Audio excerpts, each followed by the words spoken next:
Iran, തുണയായി Hormuz. ആണവായുധ ശേഖരവും വൻ സാമ്പത്തിക ശേഷിയുമുള്ള രാജ്യമാണ് ഇറാൻ. ഇറാനെ സംബന്ധിച്ച ഒന്നാം ഭാഗം വീഡിയോയുടെ തുടർച്ചയാണ് ഈ വീഡിയോ.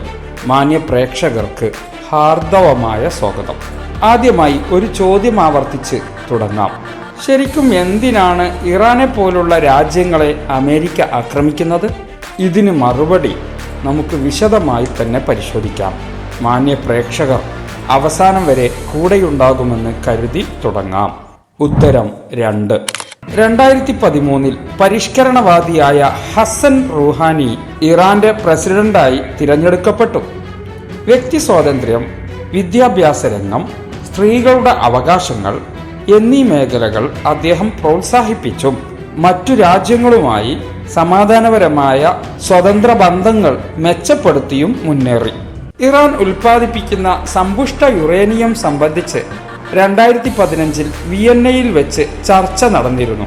അതിലെല്ലാം ഇറാൻ അമേരിക്കയടക്കമുള്ള രാജ്യങ്ങൾക്കെതിരിൽ വിട്ടുവീഴ്ചയില്ലാത്ത കടുത്ത നിലപാട് കൈക്കൊണ്ടു.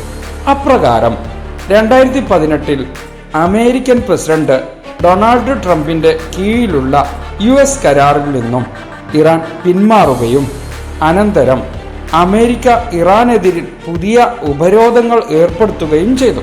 ഇത് ഇറാനെ സാമ്പത്തികമായി അല്പം ക്ഷീണം വരുത്തുകയും നിയന്ത്രണത്തിലാക്കുകയും ചെയ്തു.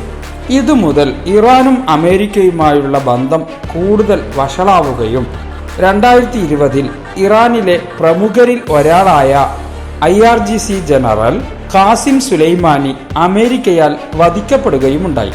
ഇത് അവർ തമ്മിലുള്ള സംഘർഷം കൂടുതൽ വർദ്ധിപ്പിച്ചു. അനന്തരം ഇറാഖിലെ US വ്യോമതാവളങ്ങൾക്കെതിരെ ബാലിസ്റ്റിക് മിസൈൽ ഉപയോഗിച്ച് ഇറാൻ ശക്തമായി തിരിച്ചടിച്ചു.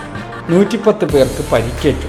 2021 റൈസിയുടെ ഭരണകാലത്ത് ഇറാൻ യുറേനിയം സമ്പുഷ്ടീകരണം മെച്ചപ്പെടുത്തി അമേരിക്കേതര അന്താരാഷ്ട്ര ബന്ധം സുദൃഢമാക്കി.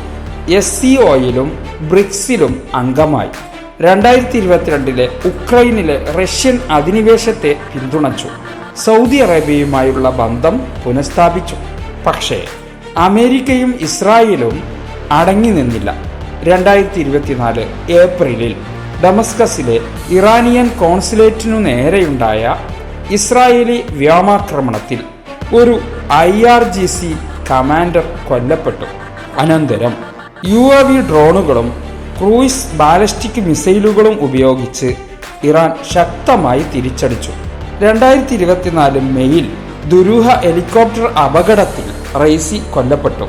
ശേഷം മുൻ ആരോഗ്യമന്ത്രിയായ മസൂദ് പെഷസ്കി തിരഞ്ഞെടുക്കപ്പെട്ടു. വീണ്ടും ഒക്ടോബറിൽ ഇസ്മായിൽ ഹനിയെ, ഹസൻ നസ്രുള്ള, അബ്ബാസ് നിൽഫറൂഷാൻ എന്നിവരുടെ കൊലപാതകങ്ങൾക്ക് പ്രതികാരമായി ഇറാൻ ഇസ്രായേലിലേക്ക് 180 ബാലിസ്റ്റിക് മിസൈലുകൾ വിക്ഷേപിച്ചു. അനന്തരം ഇറാൻ സൈനിക കേന്ദ്രങ്ങൾ ഇസ്രായേൽ ആക്രമിച്ചു. 2025 തുടക്കത്തിൽ ആണവ പദ്ധതികൾ ഇറാൻ കൂടുതൽ ശക്തിപ്പെടുത്തുകയും അതോടൊപ്പം ഇറാനും അമേരിക്കയും തമ്മിൽ പുതിയ ആണവ കരാറിനുള്ള ചർച്ചകൾ നടത്തിയെങ്കിലും പുരോഗതി ഉണ്ടായില്ല. തുടർന്ന് ഇറാൻ അന്താരാഷ്ട്ര ആണവ നിയമങ്ങൾ പാലിക്കുന്നില്ലെന്ന് ചൂണ്ടിക്കാട്ടി അമേരിക്ക ഇറാനെ കൂടുതൽ ലക്ഷ്യം വെച്ച് യുദ്ധസന്നാഹങ്ങളൊരുക്കി ഭീഷണി മുഴക്കി വരുതിയിലാക്കാൻ നോക്കി.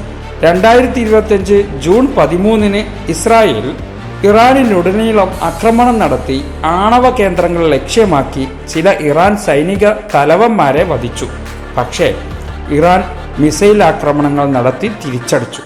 ജൂൺ 22 ഇറാനിയൻ ആണവ കേന്ദ്രങ്ങൾ അമേരിക്ക ആക്രമിച്ചു. ഇതിന്റെ മറുപടിയായി ഖത്തറിലെ US താവളങ്ങൾ ഇറാൻ ആക്രമിച്ചു.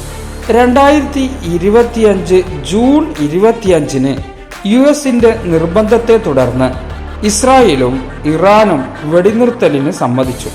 ഈ കാലയളവിൽ അമേരിക്കയും ഇസ്രായേലും ചാരസംഘങ്ങളെ ഉപയോഗപ്പെടുത്തി ഇറാൻ സർക്കാരിനെതിരിൽ വിവിധ പ്രക്ഷോഭങ്ങൾ നടത്തി. ഇറാനിൽ ആഭ്യന്തര കലഹങ്ങൾ സൃഷ്ടിച്ച് ഇറാൻ ഭരണം അട്ടിമറിക്കാൻ ശ്രമിച്ചു. നിരവധി പേർ കൊല്ലപ്പെടുകയും വൻ നാശനഷ്ടമുണ്ടാവുകയും ചെയ്ത ഈ പ്രക്ഷോഭങ്ങളെ കടുത്ത ചെറുത്തുനിൽപ്പ് നടത്തി അടിച്ചൊതുക്കി.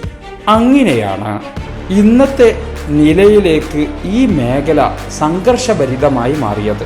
2026 ഫെബ്രുവരി മുതൽ ഇസ്രായേലിനെ മുന്നിൽ വെച്ച് ഇറാനെതിരിൽ ശക്തമായ യുദ്ധത്തിന് തുടക്കം കുറിച്ചു അമേരിക്ക. രഹസ്യ വിവരത്തിന്റെ അടിസ്ഥാനത്തിൽ ഉന്നത ഇറാനിയൻ ഉദ്യോഗസ്ഥരെ ലക്ഷ്യം വെച്ചുള്ള ആദ്യ ഇസ്രായേലി വ്യോമാക്രമണത്തിൽ തന്നെ ഇറാൻ പരമോന്നത നേതാവ് അലി ഖുമൈനി കൊല്ലപ്പെട്ടു. 2026 മാർച്ച് 8-ന് 88 പേരടങ്ങുന്ന വിദഗ്ധ അസംബ്ലി വിളിച്ചു ചേർത്ത് അലി ഖുമൈനിയുടെ മകൻ മുജ്തബ ഖുമൈനിയെ ഐക്യകണ്ഠേന വോട്ടെടുപ്പിലൂടെ പരമോന്നത നേതാവായി തിരഞ്ഞെടുക്കപ്പെട്ടു. രാഷ്ട്രഭരണം ശക്തിപ്പെടുത്തി. നിലക്കാത്ത ഈ കടുത്ത യുദ്ധത്തിൽ അമേരിക്കയും ഇസ്രായേലും പഠിച്ച മുഴുവൻ പണിയും സന്നാഹങ്ങളും ഉപയോഗിച്ച് തീർത്തിട്ടും ഇറാൻ മുട്ടുമടക്കാൻ തയ്യാറായില്ല എന്നത് ഇറാന്റെ സായുധ സാമ്പത്തിക ശക്തി തെളിയിക്കുന്നതാണ്. അമേരിക്കയും ഇസ്രായേലും ഒഴികെയുള്ള 165 രാജ്യങ്ങളുമായി ഇറാൻ നയതന്ത്ര ബന്ധം പുലർത്തിപ്പോരുന്നു എന്നത് ആലോചിക്കുമ്പോൾ എന്താണ് അമേരിക്കക്കും ഇസ്രായേലിനുമുള്ള നിഗൂഢ ലക്ഷ്യമെന്ന് മനസ്സിലാകും. പക്ഷേ ഖേദകരമെന്ന് പറയട്ടെ, ഇങ്ങനെ രൂപം കൊണ്ട യുദ്ധത്തോടെ ഇറാന്റെ അയൽ രാജ്യങ്ങളുമായി വിദ്വേഷവും ശത്രുതയും സൃഷ്ടിച്ച് അമേരിക്ക വൻ മുതലെടുപ്പ് നേടാനും ശ്രമിക്കുന്നുണ്ട്. ഇതൊരിക്കലും അംഗീകരിച്ചു കൊടുക്കാനാകുന്നതുമല്ല. ഇടയ്ക്ക് നമുക്ക് ഇറാന്റെ സായുധ ശക്തി ഒന്ന് നോക്കാം. MRBM സിജിൽ ശേഖരത്തിൽ ഇറാൻ ലോകത്തിലെ 6ാമത്തെ മിസൈൽ ശക്തിയും ഹൈപ്പർസോണിക് മിസൈൽ സാങ്കേതിക വിദ്യയിൽ ലോകത്തിലെ 5ാമത്തെ ശക്തിയുമാണ് ഇറാൻ.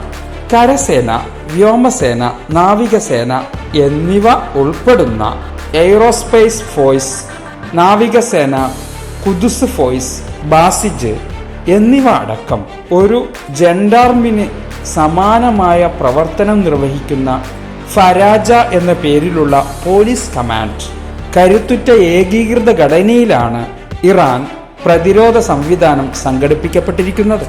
മറ്റൊരു വിധത്തിൽ പറഞ്ഞാൽ IRIAF എന്ന പേരിൽ പരമ്പരാഗതമായി രാജ്യത്തിൻ്റെ പരമാധികാരം സംരക്ഷിക്കുമ്പോൾ വിദേശ ഇടപെടൽ, അട്ടിമറികൾ, ആഭ്യന്തര കലാപങ്ങൾ എന്നിവയിൽ നിന്ന് റിപ്പബ്ലിക്കിന്റെ സമഗ്രത ഉറപ്പാക്കാൻ IRGC എന്ന പേരിലും സജ്ജമാണ് ഇറാനിയൻ സന്നാഹം.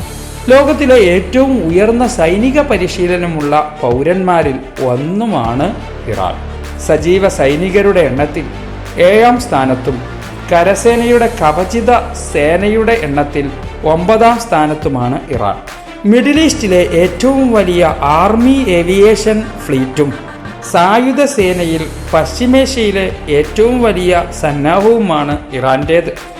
ഇനി നമുക്ക് എന്താണ് ഇറാന്റെ ആണവ ശക്തി എന്ന് പരിശോധിക്കാം. ശരിക്കും ഇറാനിലെ രഹസ്യ ആണവ ശേഖരമാണ് അമേരിക്കയെയും ഇസ്രായേലിനെയും ഉറക്കം കെടുത്തുന്നത്. ഇറാന്റെ ആണവ പദ്ധതി ഇന്നോ ഇന്നലെയോ തുടങ്ങിയതല്ല, 1950കളിൽ തന്നെ ആരംഭിച്ചതാണ്.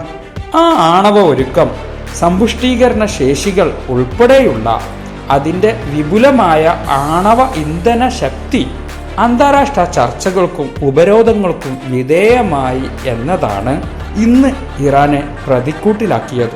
2023 നവംബർ വരെ ഇറാനിൽ 60% വരെ ഫിസൈൽ യുറേനിയം സമ്പുഷ്ടമാക്കിയിരുന്നു. അങ്ങനെ ആയുധ ഗ്രേഡിന് അടുത്തെത്തിയതിനാൽ വിദഗ്ധർ ഇറാനെ ഒരു യഥാർത്ഥ ആണവ ശക്തിയായി കണക്കാക്കുന്നു. ഇറാന്റെ അഭിമാനകരമായ ദേശീയ പൈതൃകം, സാമ്രാജ്യം, ചരിത്രം എന്നിവ വിലയിരുത്തുമ്പോൾ ഈ സ്വാധീനവും അടിത്തറയും ഒരു പുതിയ പേർഷ്യൻ സാമ്രാജ്യത്തിൻ്റെ ഉദയത്തിന് തന്നെ വഴിയൊരുക്കുന്നതായാണ് വിദഗ്ധർ വിലയിരുത്തുന്നത്. ഹിസ്ബുള്ളയും ഹൂത്തി സഖ്യവും രാഷ്ട്രത്തിൻ്റെയും രാഷ്ട്രേതര സംഘടനകളുടെയും വിശാലമായ ശൃംഖലയുള്ള സൈനിക സേനയാണ് ഇറാൻ്റേത് എന്നത് ശരി തന്നെയാണെങ്കിലും ഇറാനെതിരിൽ ഉന്നയിക്കപ്പെടാറുള്ള കടുത്ത തീവ്രവാദ ആരോപണം പല രാജ്യങ്ങളെയും ഇറാനെതിരിൽ തിരിയാൻ ഇടയാക്കിയിട്ടുമുണ്ട്. തീവ്രവാദ പ്രവർത്തനങ്ങൾ ഒരു രാജ്യത്തിനും സമൂഹത്തിനും ഗുണം ചെയ്യില്ല എന്നത് ഇതിൽ നിന്നും വ്യക്തം. സത്യത്തിൽ അമേരിക്കയടക്കം ലോകരാഷ്ട്രങ്ങൾ ഊരാക്കുടുക്കിലായത് ഇറാനിലെ ഹോർമുസ് കടലിടുക്ക് ആണ്. എന്താണ് ഹോർമുസ് എന്ന് നമുക്കൊന്ന് പരിശോധിക്കാം. ഇറാന്റെ തെക്കു കിഴക്കുള്ള ഒമാൻ ഗൾഫിന്റെയും പേർഷ്യൻ ഗൾഫിന്റെയും ഇടയിൽ വരുന്ന ഇടുങ്ങിയതും തന്ത്രപ്രധാനവുമായ ഒരു ജലപാതയാണ് ഹോർമുസ് കടലിടുക്ക്. ഈന്തപ്പന എന്നർത്ഥം വരുന്ന പ്രാദേശിക പേർഷ്യൻ പദമായ ഹുർമുഖ് എന്നതിൽ നിന്ന് ലോപിച്ചാണ് ഹോർമുസ് എന്ന പേര് ഉപയോഗിച്ചു പോരുന്നത്. പേർഷ്യൻ ഗൾഫിൽ നിന്ന് തുറന്ന സമുദ്രത്തിലേക്കുള്ള ഏക കടൽ പാതയായ ഇത് ലോകത്തിലെ ഏറ്റവും തന്ത്രപരമായ പ്രധാനപ്പെട്ട കടലിടുക്കുകളിൽ ഒന്നാണ്. ഹോർമുസിന്റെ വടക്ക് ഇറാനും തെക്കൻ തീരത്ത് UAE-യും ഒമാന്റെ ഭാഗമായ മൊസന്തയും അതിലിടുന്ന ഹോർമുസ് കടലിടുക്കിന്റെ വീതി 54 കിലോമീറ്ററാണ്. പേർഷ്യൻ ഗൾഫിലുള്ള പെട്രോളിയം കയറ്റുമതി രാജ്യങ്ങൾക്ക് സമുദ്രത്തിലേക്ക് വഴി തുറക്കുന്ന ഏക കടൽ മാർഗമാണിത്. ലോകത്തിലെ കടൽ മാർഗമുള്ള എണ്ണ ചരക്കു നീക്കത്തിന്റെ 40%, ലോകത്തിലെ മൊത്തം ചരക്കു നീക്കത്തിന്റെ 20% വരുന്ന അഥവാ ദിനേന 15-ലധികം ടാങ്കറുകളിലായി ചുരുങ്ങിയത് 17 മില്യൺ ബാരൽ അസംസ്കൃത എണ്ണ ഈ പാതയിലൂടെ വഹിച്ചു കൊണ്ടുപോകുന്നതിനാലാണ് ലോകത്തിലെ ഏറ്റവും തന്ത്രപ്രധാന കടലിടുക്കായി ഹോർമുസിനെ കണക്കാക്കുന്നത്. അമേരിക്കയും ഇസ്രായേലും ഇറാനിലെ ആണവ കേന്ദ്രങ്ങളിൽ നടത്തിയ ആക്രമണങ്ങൾക്ക് മറുപടിയായി ഇറാൻ ഹോർമുസ് കടലിടുക്ക് അടച്ചുപൂട്ടിയും തങ്ങളെ അനുകൂലിക്കാത്ത രാജ്യങ്ങൾക്കെതിരിൽ കടുത്ത നിയന്ത്രണം നടപ്പാക്കിയുമാണ് ഇറാൻ ഈ യുദ്ധങ്ങളെ, അല്ലെങ്കിൽ അമേരിക്കയെയും ഇസ്രായേലിനെയും മറ്റു മഹാശക്തികളെയും ചെറുത്തു നിൽക്കുന്നതും അവർക്കിടയിൽ പ്രതിരോധത്തിന്റെ വൻ ശക്തിയായി മാറുന്നതും. ഹോർമുസ് ജലപാതയിലൂടെ നീങ്ങുന്ന കപ്പലുകളെ TSS അഥവാ ട്രാഫിക് സെപ്പറേഷൻ സ്കീം എന്ന പേരിൽ പ്രത്യേക ഗതാഗത സൗകര്യമൊരുക്കിയിട്ടുമുണ്ട്. ഈ നിയമം പാലിക്കുന്നുണ്ടോ എന്ന് നിരീക്ഷിക്കുന്നതിനായി ഒമാനിലും മുസന്തം ഉപദ്വീപിലും LQI എന്ന റഡാർ സ്ഥാപിച്ചിട്ടുമുണ്ട്. എന്നാലും അമേരിക്കയുടെ സൗകര്യത്തിനു വേണ്ടി ഐക്യരാഷ്ട്രസഭയുടെ നിയന്ത്രണത്തിലായി ട്രാൻസിറ്റ് ജലപാത വകുപ്പിന് കീഴിൽ ഒമാന്റെയും ഇറാന്റെയും പരിധിയിലായി മറ്റൊരു പാതയും നിയമവുമുണ്ട് താനും. ഏതായാലും അമേരിക്കയുടെ സാമ്പത്തിക ലക്ഷ്യം മുൻനിർത്തി ഇതുവരെ നടന്ന നിരവധി രാജ്യങ്ങളുമായുള്ള അക്രമങ്ങൾ നൽകിയ പാഠങ്ങൾ ഒന്നു മാത്രം. എത്ര നിരപരാധികൾ കൊല്ലപ്പെട്ടാലും പട്ടിണി അനുഭവിച്ചാലും അമേരിക്കക്ക് അതൊന്നും നോക്കേണ്ടതില്ല. ആയുധ വിൽപ്പനയിലൂടെയും എണ്ണ പിടിച്ചെടുക്കലിലൂടെയും പണം കൊയ്യുക തന്നെയുള്ളൂ അമേരിക്കയുടെ ലക്ഷ്യം.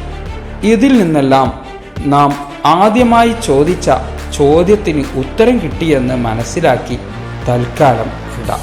ഇനിയും മാനുഷികാവകാശങ്ങൾ ഹനിക്കപ്പെടാതിരിക്കട്ടെ എന്ന പ്രാർത്ഥനയോടെ ഇത്രയും കാലം യുദ്ധങ്ങളിലൂടെ കൊല്ലപ്പെട്ട നിരപരാധികളെ ഓർത്ത് മാന്യ പ്രേക്ഷകർക്ക് നന്ദി.